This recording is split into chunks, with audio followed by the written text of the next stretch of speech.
بسم اللہ الرحمن الرحیم۔ السلام علیکم ورحمۃ اللہ وبرکاتہ۔ امید ہے ناظرین آپ سب صحت اور ایمان کی بہترین حالت میں ہوں گے۔ امریکہ نے جو اسٹرائک کی ہے گزشتہ روز، اس میں ایران کے ایک بہت بڑے جنرل قاسم سلیمانی کی موت واقع ہوئی، اور اب جو ہے ایران نے اعلان کیا کہ ہم جو ہے ریٹیلیٹ کریں گے۔ لیکن یہاں پہ صورتحال کچھ سمجھنا یہ ضروری ہے کہ اس کا نقصان کس کو ہوگا۔ امریکہ جو ہے آج کل یہ سوچ رہا ہے کہ ہم جو ہے کویت کا استعمال کریں گے، کویت میں اپنی فوجیں اتاریں گے اور وہاں سے جو ہے ایران پر حملہ کریں گے۔ لیکن جو اب صورتحال ہے وہ اس طرف جا رہی ہے کہ مڈل ایسٹ کا نہیں نقصان ہوگا، اور ہو سکتا ہے کہ تیسری جنگ عظیم تک بات پہنچ جائے۔ اس سے پیچھے اگر تاریخ میں کچھ دیکھا جائے تو صورتحال کچھ یوں رہی کہ امریکہ نے جتنی دفعہ بھی اسلامی ممالک کو چھیڑ چھاڑ کی، اور امریکہ ایک ایسا کھلاڑی ہے کہ جو اسلامی ممالک کو آپس میں لڑا کر خود ایک سائڈ پہ ہو جاتا ہے، اور اس دفعہ بھی اس کا کچھ اسی طرح کا پلان ہے۔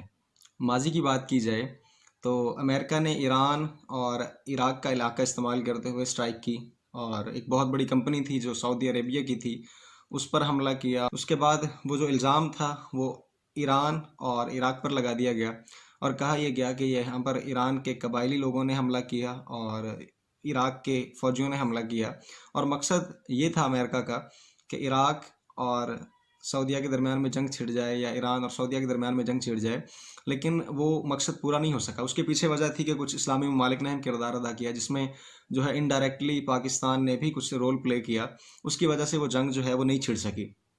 اس کے علاوہ آپ اور دیکھ لیں کہ جب امریکہ نے افغانستان میں گھسنے کی کوشش کی، اور امریکہ جو ہے افغانستان میں پاکستان کو پلیٹ فارم کے طور پر یوز کر کے داخل ہوا، اور ہمارے ہوائی اڈے استعمال کیے گئے، اسی طرح ہمارا روٹ استعمال کیا گیا، اور یہاں سے نیٹو کے جو ہے کنٹینرز کو لے جایا گیا، اور افغانستان میں جا کر ہماری بیٹیوں اور ہماری بہنوں اور ہماری ماؤں کی عزتوں کو نیلام کیا گیا۔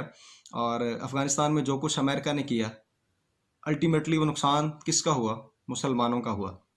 اب جب افغانستان اس صورتحال پر پہنچا کہ وہ ریٹیلیٹ کرے یا وہ کچھ بدلہ لینے کا سوچے، تو چونکہ امریکہ تک ڈائریکٹ رسائی ممکن ہے افغانستان کی، اس لیے افغانستان کو بھی یہی سمجھایا گیا کہ آپ لوگ جو ہے پہلے پاکستان سے بدلہ لیں، چونکہ انہوں نے اپنی سرزمین کو آپ کے لیے استعمال ہونے کی اجازت دی۔ اس لیے جو ہے وہاں پر پیڈ ایجنٹ تیار کیے گئے، جن کو پیسے دے کر تیار کیا گیا، اور وہ خودکش بمبار، جن کو ہم خودکش بمبار کے طور پر جانتے ہیں، وہ آئے پاکستان میں۔ نہ انہوں نے کوئی مدرسہ چھوڑا، نہ کوئی مسجد چھوڑی، نہ کوئی دربار چھوڑا، اور ایون پبلک پلیسز پر بھی بمبار جو ہے خودکش حملے ہوئے، اور وہ سارے کا سارا نقصان ہوا۔ افغانستان میں اگر امریکہ نے حملہ کیا تو نقصان کس کا ہوا؟ مسلمانوں کا۔ پاکستان میں افغانی آ کر بدلہ لینے کے لیے داخل ہوئے اور گھسے، اور وہ جو نقصان ہوا دن رات مسلمانوں کا قتل عام ہوا۔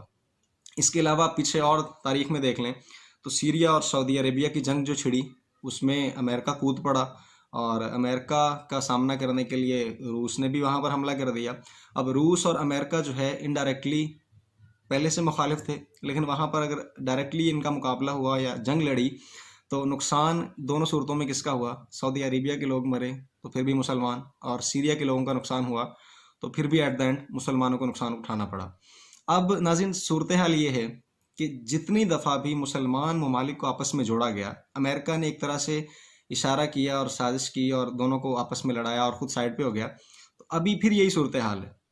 اگر ایران کے ساتھ جنگ چھڑتی ہے امریکہ کی تو نقصان کس کا ہوگا؟ اب کویت ایک واحد رستہ ہے امریکہ کے پاس کہ جو ایران کے ساتھ لگ رہے، اور امریکہ کا پلان یہی ہے کہ وہ کویت میں اپنی فوجیں اتارے اور جا کے جو ہے ایران پر حملہ کرے۔ اگر اس طرف صورتحال جاتی ہے تو پھر مسلمانوں کو ہوش کے ناخن لینے ہوں گے، اور اس میں کردار ادا کرنا ہوگا OIC کو، جس میں جو بڑے ممالک ہیں، ترکی ہے، ملیشیا ہے، پاکستان ہے جو اپنی قدر کھو بیٹھا ہے، جو پچھلے دنوں ملیشیا میں جو ہے اجلاس میں شرکت نہ کر کے پاکستان نے اپنا معیار گرا دیا، اور سعودی عربیہ بھی اسی وجہ سے ناراض ہو گیا۔ اب جو ہے کردار ادا کرنا ہوگا پاکستان کو، ملیشیا کو، ترکی کو، انڈونیشیا کو، کہ یہ جو ہے کویت کو اپنے اعتماد میں لے، اور اس لیے کہ کویت جو ہے وہ اپنی سرزمین کو امریکہ کے لیے استعمال نہ ہونے دے، تاکہ جو ہے الٹیمیٹلی جس طرح سے پچھلے مسلمانوں کو بہت سارا نقصان ہوا، اب مزید نقصان نہ اٹھانا پڑے۔